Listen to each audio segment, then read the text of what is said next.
What's going on, everyone? It's your boy, Coach D here, coming to y'all from beautiful Boca Raton, South Florida. It's hot as hell outside, man. We're doing this outside because although it is hot, it is a beautiful day today. So wanted to make another YouTube video for y'all focusing on weight loss, as I know that's kind of been a big conversation with how you can kind of make some healthy options in your diet day to day to overall move towards weight loss. And of course, you want to make sure that these swaps, these ways that you modify your diet are sustainable, because we know when it comes to weight loss, it has to be a habit that is lifelong. So that way you can actually stick with it, enjoy it, and integrate it into your life, along with, especially if you're doing an exercise program, you want to make sure that it's sustainable for you. And so I put up a video on a couple videos actually on my Instagram that kind of did a cool comparison of this, showing, a day in the life of someone eating a higher calorie diet, somewhere around 3,000 to 4,000 calories a day, and how just making a couple of simple swaps or modifications to your diet can cut your calories in half or more.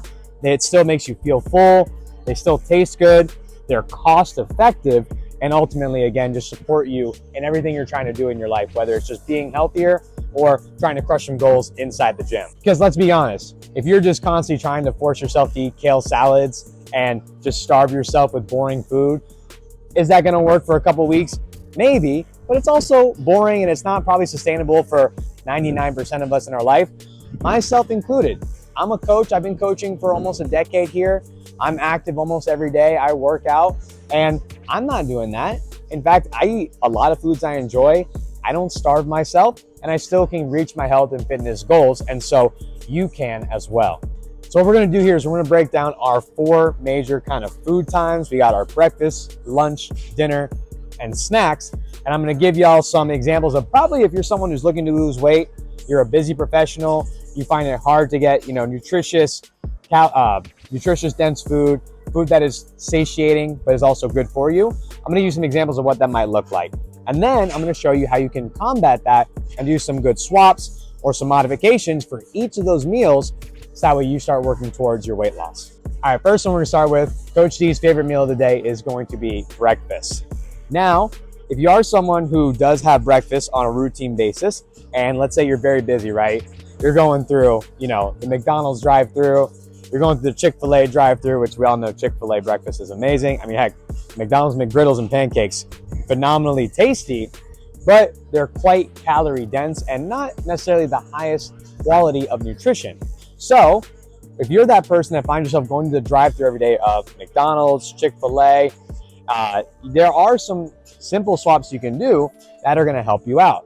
One example that might surprise y'all is Starbucks. I actually love Starbucks, even though I meal prep most of my breakfast. If I'm crunched for time, or maybe I didn't go to the grocery store, Starbucks has a lot of high protein, calorie friendly options that can be really good for breakfast for you.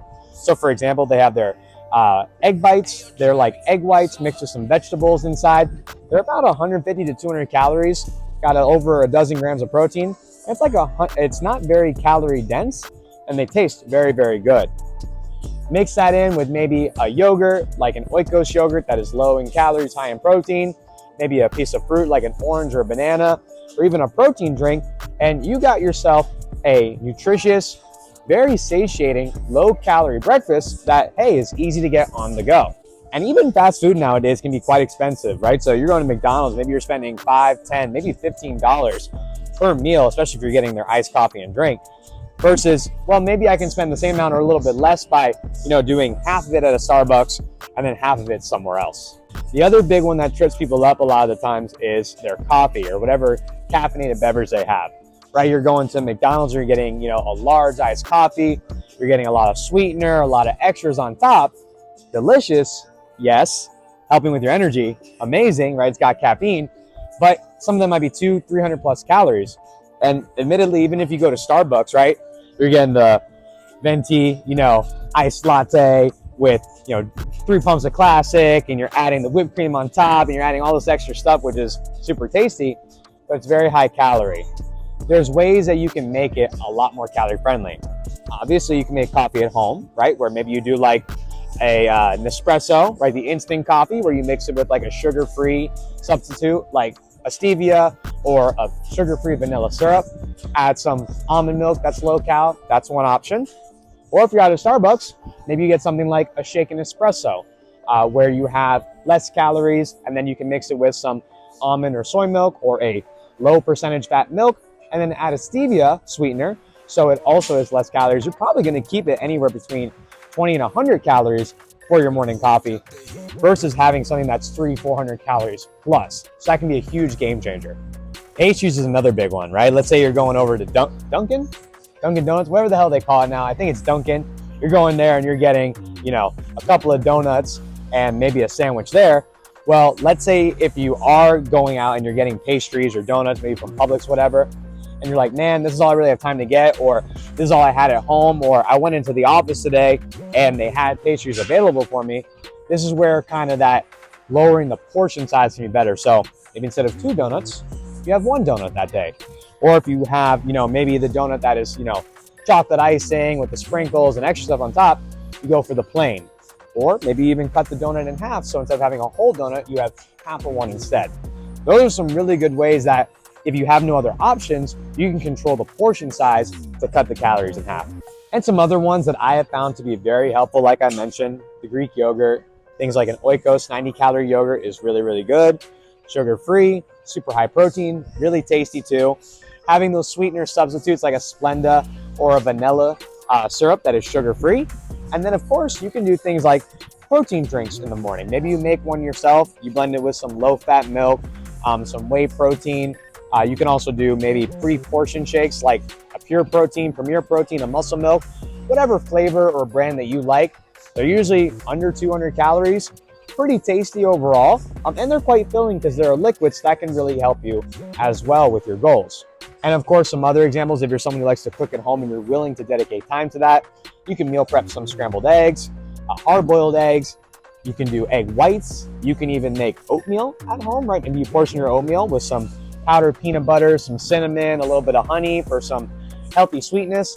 There are some definite ways that you can modify your breakfast to cut your calories significantly and help you towards weight loss. And lastly, let's say you're that person that skips breakfast. This might be a really, really important hack for you. I'm going to recommend you have something for breakfast, because what ends up happening is you skip breakfast and you're like, oh, look at that.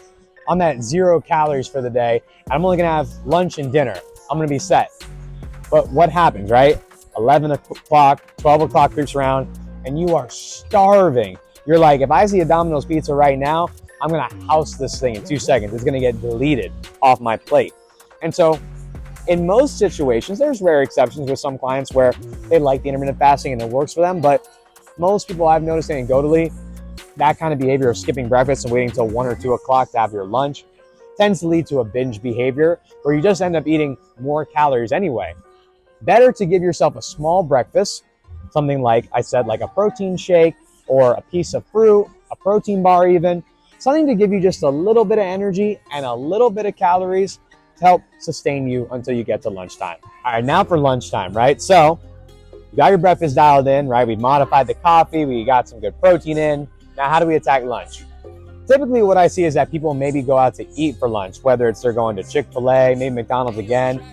Maybe they're going to something like a Subway or a Publix, and they're just getting a lot of calories in. Where again, on the surface, maybe it seems healthy, seems high protein, but when you look at the calories deep down, you're like, man, you're getting 1,000, 1,500 plus for your lunchtime. And so how do we modify that?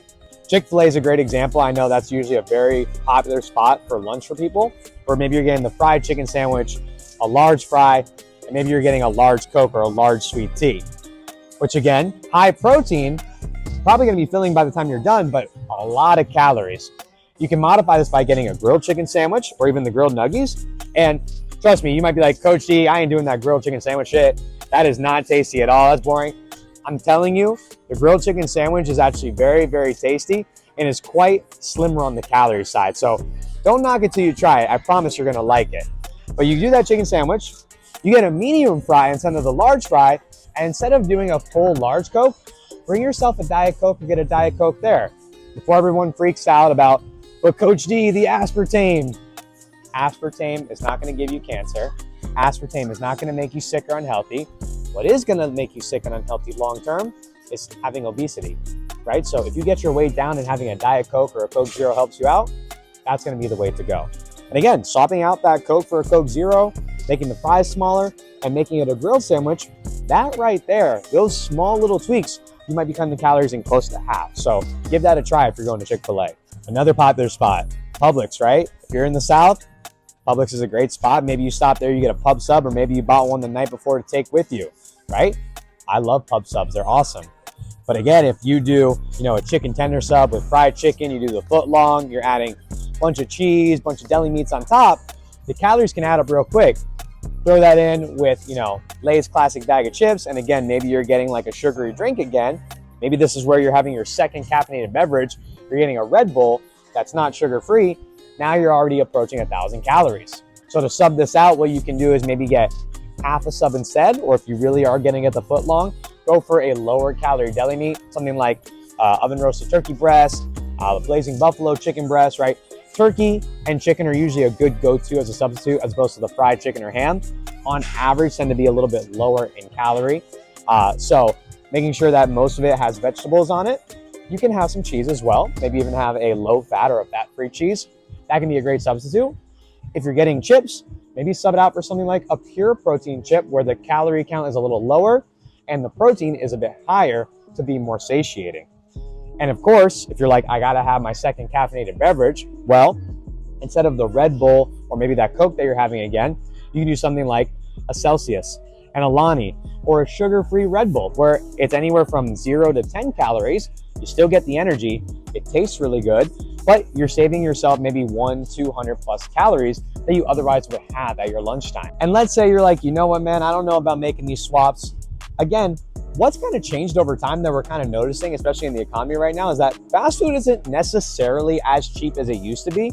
It can definitely still be more affordable if you're doing something like a Pollo Tropical or Chipotle, somewhere around that, $9 to $10 price tag per meal, which isn't horrible, versus like, you might go somewhere where it's $15 plus per meal. Well, if you're already paying that much anyway, why not try a meal prep service instead? Meal prep services can be anywhere from like $8 to $15 per meal. They're usually much more calorie friendly. You have a lot of variety. They have good nutrient profile and they're pretty tasty. Now I'm biased, of course, because in South Florida here, we have Ideal Nutrition. I'm partnered with them and they are a phenomenal company. They have super, super tasty meals. I haven't had a meal I don't like. And whatever kind of restrictions you have or kind of taste buds prefer on that day, they got meatballs, they have mahi, they have taco bowls, they have, fajitas, they have chicken parmesan. Chicken parmesan for under 500 calories, about 50 grams of protein. You can't beat that. You go to get a chicken parm at an Italian place for lunch, man, you're easily hitting 2K calories with the breadsticks, the garlic rolls, the pasta. So having a meal prep service can be actually quite affordable, saves you time and energy. You don't have to even go out. You just order it online or pick it up at the store. And it's a lot better for you because less calories, higher protein. So a meal prep service might be the way to go for you. And if you're someone who likes to cook, general rule of thumb here, pick a protein, generally a lean protein. So if you like to have some ground beef, you can do a 93% ground beef, make some hamburgers, some ground taco meat. You can do chicken or a fish, right? Obviously, if you're at work and you're the one who's miking up the fish every day, maybe something to consider, but having a lean protein, some kind of carbohydrate. Carbohydrates are not bad. You need them for energy. A rice, you can do white rice, brown, yellow, whatever you want to do. Maybe having some kind of vegetable, asparagus, broccoli, a salad with a light calorie or low calorie dressing can be very helpful. And then maybe a small amount of a healthy fat, avocado, a little bit of olive oil, maybe some peanut butter that kind of complements your lunch with whatever you're having. That is going to be a good rule of thumb for you to help you get less calories. And finally, let's say you still are kind of having that sweet tooth craving and you already had your energy drink. Another thing you can do, especially summertime here, is have an electrolyte drink. Something like an Element, Liquid IV, Jocko Fuel that you can mix in with your water. It's anywhere from like 5 to 45 calories. Tastes great, hydrates you, makes you feel better and not as kind of low sugar, low energy. And now you have a sweet treat that you have at lunchtime, or maybe you wouldn't otherwise binge and grab something else. Next, we got dinner, right? So this is another time where maybe you're cooking at home, maybe you're ordering out. So let's kind of break up the different scenarios we got here. We're gonna start with Chipotle. Chipotle, if you ever see this video, please, please, please sponsor me. I love you guys. Really, I go multiple times a week. We have an intimate relationship. My girlfriend's okay with it. She tells me it's okay. Please, please, please. But Chipotle can be very high calorie or low calorie depending on how you structure it, but it is actually quite cost effective. So let me show you how you can break it down. On the high calorie side, right? You're getting a burrito, you're getting the double chicken, the guac, and the sour cream. You're pushing 1,500 to 2,000 calories, which can be quite high for someone who's trying to lose weight. Even if you get the bowl without the tortilla, right? Still getting, double steak with guac and sour cream can be quite high. My go-to bowl here, which I'm gonna show y'all up here, is really just about 720, 730-ish calories. I get a chicken bowl with white rice, black beans, the fajita veggies, cheese, corn, pico de gallo, and a little bit of lettuce on top. Super, super tasty, super filling. I got a lot of protein, fiber. I got some dairy with the cheese and some good fat. I got lots of vegetables. And again, Chipotle bowl can be quite filling. It's like $9 for the bowl, and I'm good to go. If I'm really hungry, or maybe I had a day where I was training and I come home at night, the only change that I'll make is I'll get double protein. So I'll double up the chicken. And I think it brings it like just shy of 900 calories, which again is much better than the 1,500 to 2,000 calorie bowl or burrito.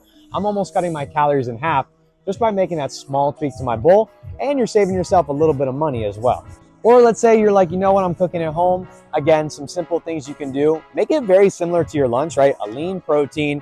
Pick your carbohydrate of choice, your sweet potato, your protein pasta, whatever kind of carb you want, a vegetable that you're gonna do, and a healthy fat, your olive oils, etc. That can be very helpful. One thing that I see people kind of slip up on their dinner time is two main things, is they either overeat their portions or they use a lot of oil when they're cooking. So with the overeating of portions, if you're someone who's like, man, I like a really big dinner, that's awesome. Dinner time is a good time to kind of relax, spend time with family. Take half your carb or half your fat from your dinner and remove it. So again, if you're having a nice, sirloin steak with kind of like, a cup and a half or 2 cups of rice, and you got your salad with your olive oil, or your salad with like your dressing that you got on it, maybe cut that rice in half, or swap out your salad dressing for something that's lower calorie. So that way, ultimately, you're cutting your calories by a couple hundred, which will pay off in the long run throughout the day. The cooking oil side of things is another story where, you're making your steak, you're making your chicken in the pan, you feel like you're doing a healthy thing, which you probably are, right? You're trying to cook at home, you're trying to do the right thing, but you're putting in 3 or 4 tablespoons of olive oil with your vegetables, with your chicken, and maybe with your salad. Well, now you just add an extra 400 plus calories into your meal. Try instead of cooking spray or measure out your olive oil with a tablespoon, and try to do no more than a tablespoon when you cook. I'm telling you, this is a big game changer if you're adding so much extra oil onto your meals. And last but not least is dessert. Listen, Coach D likes some dessert, all right? I like donuts, I like cookies, I like to drink every now and again, right? I like to get some alcohol on the weekend every now and again. And so in life, we're gonna have these moments where desserts and alcohol are available. If you're someone who participates, well, you wanna have some strategies, because to tell you, never eat dessert, never have alcohol again, probably not realistic for most of us. So what are we gonna do to approach that? On the dessert side, again, you can either cut it in half or you can replace it. So if you're going out and you're getting, a bunch of donuts at night, maybe you go out and cut it in half or eat half as much. If you're getting cookies, you're getting a crumble cookie, don't eat the whole cookie. Things like 800 calories, cut it in half, make it 400. Crumble cookie, I know it's deceiving, right? The calories say 150 to 200, that's per serving, there's 4 servings. Okay, I know people who used to work at Crumble. That's the hack right there, is you may only want to eat a portion of it, not the entire thing. When you're going for a dessert, you can do some healthy substitutes. So instead of getting a donut at Dunkin' or Danny's, which maybe is higher calorie, love Danny's donuts by the way, but maybe instead you sub for like a mochi donut or a lower calorie donut instead. If you like ice cream, maybe you swap for like a Halo Top or a fat-free or low-fat ice cream instead. Or if you got a sweet tooth for a candy bar, like a Snickers, a Kit Kat, whatever, try something for a protein bar instead. And alcohol is usually the last one that trips people up pretty good. And what I always tell, because I have clients who drink and they like to go out on the weekends, and I'm not gonna tell them, hey, never drink alcohol again. If they choose to, awesome, great for you. But most people are not gonna follow that. So how can we modify our behavior with alcohol to make it better for us? And the reason why this is very important, we actually have studies that show the more alcohol you consume, the more high calorie food you have. So alcohol can already be high calorie as it is. How do we modify our behavior so we're a little bit smarter with our calories at the end of the day? So if you go out and you're having 2 or 3 margaritas, well, with all the extra sweetener, the sugar that's added, you might be having anywhere from 5, 6, 700 plus calories from 3 drinks. Versus instead, maybe you have 1 margarita and then maybe you have like a shot, or maybe you just have like, a tequila sour where it has less additives mixed in, and so it's a little bit lower calorie, right? A shot of tequila is maybe only about 100 calories, versus a margarita might be 200 to 300 plus per drink. So those swaps can be very helpful. Or if you're a beer drinker, right, instead of drinking, 3 or 4 Coronas where there may be 100, 200 calories plus, you're instead having a Corona Light or a Michelob Light, right? Something that is a lighter beer, or you do half of your beers as a lighter beer to really save you on the calories. So those are some really good ideas to help y'all out. I also have a bunch of recipes on my Instagram. Y'all can see some of the videos here of the meals I make. I make things like burgers, burritos, hot pot, chicken gyros, breakfast burritos, you name it. I probably have made some version of it online. I usually make them to where they're low calorie, high protein, cheap, and super, super tasty, because if I didn't like it, I wouldn't share it with y'all. So be sure to check my Instagram at the_shift_method so y'all can check out where you can get some of these recipes and make them right now. And that's it, y'all. I hope y'all enjoyed this video. Please be sure to like, comment, share, and subscribe. And if you're someone who is looking to make changes in their diet, let me know in the comments down below what you're doing right now to work towards your weight loss goal. And of course, if you need some help on the exercise side to help support you while you're losing weight, I got you covered. Just go ahead and click any of the take action buttons on my website, theshiftmethod.org, or send me a DM on Instagram at the_shift_method. I'll get back to you ASAP, and we'll schedule a free consultation with you to work in person here in Boca or virtually wherever you are. But I hope that helps y'all out, and I'll see you in the next one. Later.